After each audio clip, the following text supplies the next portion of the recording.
Halo guys, selamat datang kembali di channel ini. Apa kabar kalian hari ini? Semoga kalian masih diberi kesehatan ya. Di video kali ini saya akan membahas alur cerita film Soekarno, yang dirilis pada 11 Desember tahun 2013, yang disutradarai oleh Hanung Bramantyo dan diproduseri oleh Ram Punjabi. Sebelum kita masuk ke ceritanya, yang belum subscribe di-subscribe dulu ya guys, dan klik juga tombol loncengnya, agar kalian tidak ketinggalan updatean terbaru dari channel ini. Oke, tanpa banyak bacot mari kita nikmati ceritanya.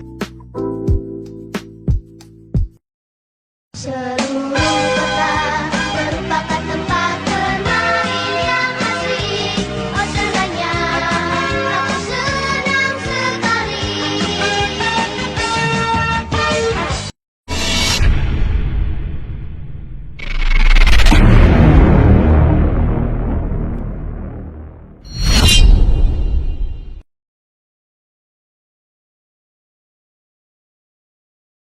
Cerita diawali di Jawa Timur tahun 1912 di rumah Raden Sukemi Sosrodihardjo dan istrinya Ida Ayu Nyoman Rai. Ketika, pada malam itu dengan suasana hujan disertai petir, ayah dan ibu Kusno merawat Kusno yang dalam keadaan yang sedang sakit parah. Di sini, Kusno sakit sudah selama 2 bulan sedangkan ayahnya selalu melakukan ikhtiar dengan berbaring di bawah ranjang Kusno, berharap penyakit Kusno pindah kepada ayahnya. Pada hari yang telah ditentukan, ketika Kusno berumur 11 tahun, ayah Kusno melakukan acara penyucian anaknya, yaitu dengan mengganti nama anaknya yang tadinya Kusno Sosrodihardjo ini menjadi Soekarno, yang katanya terinspirasi dari kesatria Adipati Karno. Ketika Soekarno berumur 18 tahun, dia pernah mencintai seorang anak Belanda yang bernama Mian, ayo cukurin sandalnya bapak. dan Soekarno benar-benar nekat, karena di suatu hari dia melamar Mian Hels untuk menjadi istrinya. Yakin kon, arep melamar DPE. Kon bukan anak bupati loh. Dan kemudian Soekarno pun menuju rumah Mian. Ketika memasuki halaman rumahnya Soekarno menjadi gugup, karena dia belum pernah sekalipun bertamu ke rumah orang Belanda yang sangat mewah. Namun sayangnya waktu melihat Soekarno, ayah Mian mengusir Soekarno dengan cara tidak hormat. Keluar! Bapak dia keluar! Bapak dia keluar! Singkatnya, pada umur 24 tahun, harapan bapaknya terpenuhi. Di umur 24 tahun Soekarno berhasil mengguncang podium. Soekarno berteriak,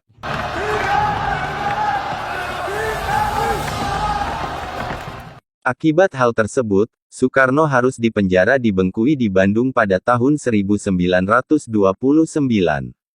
Soekarno dituduh menghasut dan memberontak seperti komunis.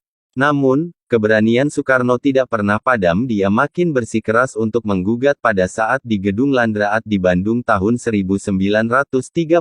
Karena hal tersebut lagi-lagi Soekarno divonis 4 tahun penjara karena keputusan itu.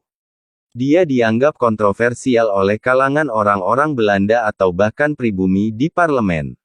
Singkatnya, 2 tahun kemudian Soekarno dibebaskan dan kembali untuk berpolitik. Pada tahun 1934, pledoinya yang sangat terkenal mereka menggugat Soekarno sehingga Soekarno ditangkap dan dibuang ke ND. Selama 4 tahun di ND bersama istri yang bernama Inggit dan ketiga anak angkatnya. Singkat cerita, Soekarno dipindahkan ke Bengkulu karena malaria.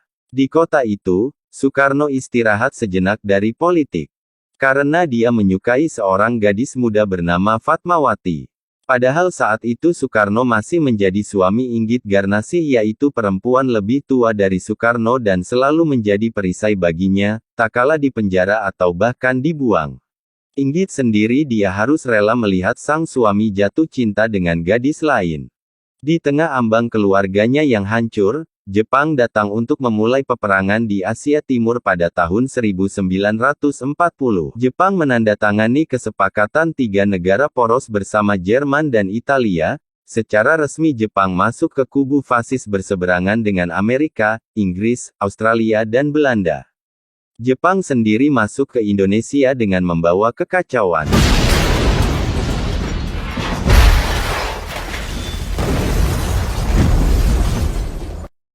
Sedangkan Soekarno pergi ke rumah Fatmawati, namun, bukannya Fatma yang ditemukan melainkan ia dikejutkan dengan kehadiran ayah dari Fatmawati. Baru saja saya mau ke tempat Bung, mau menyampaikan pesan dari kawan-kawan Muhammadiyah. Ia berkata bahwa Soekarno harus pergi dari Bengkulu karena Jepang sudah masuk ke Balikpapan dan Sumatera bagian barat. Lalu datanglah seorang dari salah satu anak angkat Soekarno. Dia menyampaikan bahwa Inggit istrinya dan Kartika anak angkatnya dibawa oleh Belanda. Lalu salah satu orang Belanda dia menyampaikan ingin membawa Soekarno dan keluarganya ke Australia. Karena Jepang membutuhkan orang seperti Soekarno, namun sebelum keberangkatannya seorang suruhan Jepang bagian dari divisi propaganda Nippon mendatangi Soekarno dan meminta kerjasama untuk mendukung Dai Nippon. Karena mereka ingin menghadapi perang di Asia Timur. Pada awalnya Soekarno tidak menyetujui, yang pada akhirnya Soekarno menyetujui kerjasama tersebut, karena beberapa alasan. Di suatu malam hari, tentara Nippon membuat kekacauan dengan menculik para gadis pribumi dan salah satu dari orang tua tersebut mengadu kepada Soekarno. Lalu keesokan harinya, Soekarno bermusyawarah membuat kebijakan di hadapan kelompok Muhammadiyah untuk mendatangkan pelacur kepada tentara Nippon. Namun, di sini kelompok Muhammadiyah menentang adanya kebijakan tersebut, mereka beranggapan bahwa haram hukumnya. Lalu Soekarno menjawab, tentara Nippon akan mengambil anak-anak gadis kalian. singkat cerita, di Istana Gubernur Jenderal Rumah Dinas Revan Imamura Hitoshi, saat itu hanya kesepakatan untuk melindungi pandangan masing-masing. Nippon melindungi dan berupaya memenangkan peperangan di Asia Timur, sedangkan Soekarno dia berupaya meraih kemerdekaan Indonesia. Dari Pegangsaan Timur Jakarta, Soekarno menuju stasiun Gubeng Surabaya untuk menunjukkan kerjasamanya sama Dai Nippon kepada masyarakat Surabaya, yaitu dengan tujuan menuju kemerdekaan Indonesia. Menuju kemerdekaan Indonesia. Namun tiga pemuda pribumi melihat aksi Soekarno dan Muhammad Hatta. Mereka tidak menyetujui kerjasama tersebut. Lalu tiga pemuda tersebut meyakinkan para pemuda lainnya untuk tidak terjebak sebuah propaganda Nippon dan beranggapan negeri Indonesia tidak boleh jatuh kepada tangan fasis. Singkat cerita, waktu di kampungnya, Soekarno memberitahu istrinya, saat itu bahwa ia ingin melamar Fatmawati. Namun, Inggit istrinya ingin meminta cerai dan tetap tidak ingin dimadu. Singkatnya, Soekarno menceraikan Inggit karena Inggit tidak dapat memberikan keturunan kepada Soekarno. Setelah hal tersebut, Fatmawati pun menikah dengan Soekarno. Ia mendapatkan keturunan seorang putra. Dan nama putranya adalah Putra Soekarno. Sin berpindah pada tanggal 8 September tahun 1944, bendera merah putih dikibarkan untuk pertama kalinya di Pulau Jawa. Acara pengibaran bendera tersebut berjalan dengan hikmat, dan disaksikan juga oleh Laksamana Maeda, beserta bawahannya.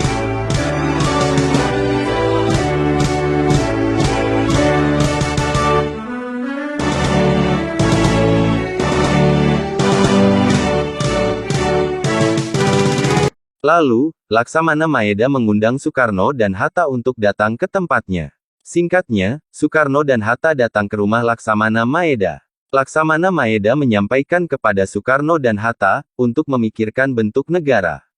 Sebelum Teno Haiker resmi memberikan kemerdekaan kepada Indonesia, Laksamana Maeda sendiri pun menyarankan bentuk negara Indonesia. Untuk negara Anda adalah kerajaan. Namun Soekarno meminta agar membicarakannya dengan Hatta. Setelah Laksamana Maeda meninggalkan mereka, Soekarno pun berkata, Aku tidak setuju dengan kerajaan. menurut Hatta sendiri Indonesia cocok menjadi federasi, karena tiap pulau-pulau mempunyai otonomi untuk mengelola pemerintahannya sendiri. Soekarno dan Hatta pun saling berdebat karena berbeda pendapat, karena perdebatan itu pun Soekarno berkata kepada Hatta, Kita tidak bisa tentukan ini di sini. Harus ada badan yang bisa membahas ini semua. Singkatnya, pada tanggal 1 Juni tahun 1945, sidang BPUPKI merumuskan dasar negara. Dalam sidang tersebut, banyak perdebatan yang muncul, bahkan ada yang berpendapat bahwa dasar negara Indonesia adalah syariat Islam, karena mayoritas penduduk Indonesia adalah beragama Islam. Di sana ada yang menyetujui, ada pula yang menentang. Oleh karena itu Soekarno langsung naik ke podium dan menyuruh mereka untuk diam.